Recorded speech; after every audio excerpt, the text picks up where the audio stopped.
കൗമാരപ്രായം വരെ നാട്ടിലും വീട്ടിലും ഒക്കെ ഏറെ മര്യാദയോടെ ജീവിച്ചവനാണ് മുഹമ്മദ് നിഹാൽ. പൊതുവെ അന്തർമുഖൻ, ആരോടും അധികം സംസാരമില്ല, സുഹൃത്തുക്കളുമില്ല. വീട്ടിൽ മുറി അടച്ചിട്ട് ഇരിപ്പായിരുന്നു കൗമാരക്കാലത്തെ രീതി.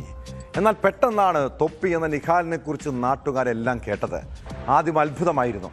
പിന്നീട് അവൻ്റെ വീഡിയോകൾ കണ്ടതോടെ മാതാപിതാക്കൾക്കും ബന്ധുക്കൾക്കുമൊക്കെ വലിയ ഞെട്ടലായി. ഒടുവിൽ കേസും പ്രശ്നങ്ങളുമായതോടെ അയാൾ പിടികിട്ടാപ്പുള്ളിയായി. സുഹൃത്തുക്കളുടെ നഗ്ന ദൃശ്യങ്ങൾ സമൂഹ മാധ്യമങ്ങളിലൂടെ പ്രചരിപ്പിച്ചെന്ന കേസിൽ തൊപ്പിക്കായി ലുക്കൌട്ട് സർക്കുലർ ഇറക്കാൻ ഒരുങ്ങുകയാണ് പോലീസ്.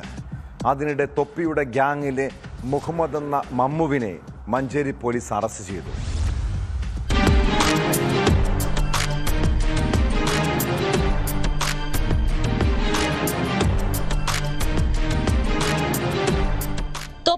നിഹാദ വിദേശത്തേക്ക് കടക്കാൻ സാധ്യതയുള്ളതിനാലാണ് പോലീസ് ലുക്കൌട്ട് സർക്കുലർ ഇറക്കുന്നത്. ചോദ്യം ചെയ്യലിന് ഹാജരാകണമെന്നാവശ്യപ്പെട്ട് നോട്ടീസ് നൽകിയെങ്കിലും ആരോഗ്യ പ്രശ്നങ്ങളുണ്ടെന്ന് മറുപടി നൽകിയ ശേഷമാണ് തൊപ്പി ഒളിവിൽ പോയത്.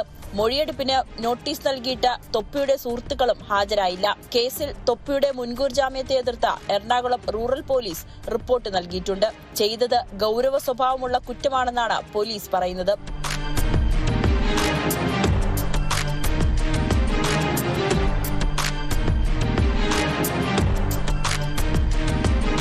നഗ്നദൃശ്യങ്ങൾ പ്രചരിപ്പിച്ച കേസിൽ നേരത്തെ തൊപ്പിക്കെതിരെ Aluva rural cyber police IT നിയമപ്രകാരം കേസ് രജിസ്റ്റർ ചെയ്തിരുന്നു. പിന്നാലെ പോലീസ് റിപ്പോർട്ടിന്റെ അടിസ്ഥാനത്തിലാണ് യൂട്യൂബ് തൊപ്പിയുടെ ചാനൽ നീക്കം ചെയ്തത്. പോക്സോ, നർക്കോട്ടിക്സ്, മാനസിക ശാരീരിക പീഡനങ്ങൾ, അശ്ലീല പ്രദർശനം, സൈബർ കുറ്റകൃത്യങ്ങൾ തുടങ്ങി ഗുരുതരമായ പരാതികളാണ് തൊപ്പിക്കെതിരെ ചുമത്തിയിരിക്കുന്നത്.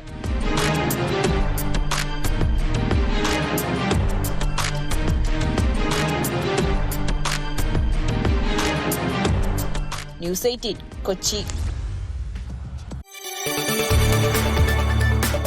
കൂടുതൽ വാർത്തകൾക്ക് news 18 Keralam YouTube channel subscribe ചെയ്യുക.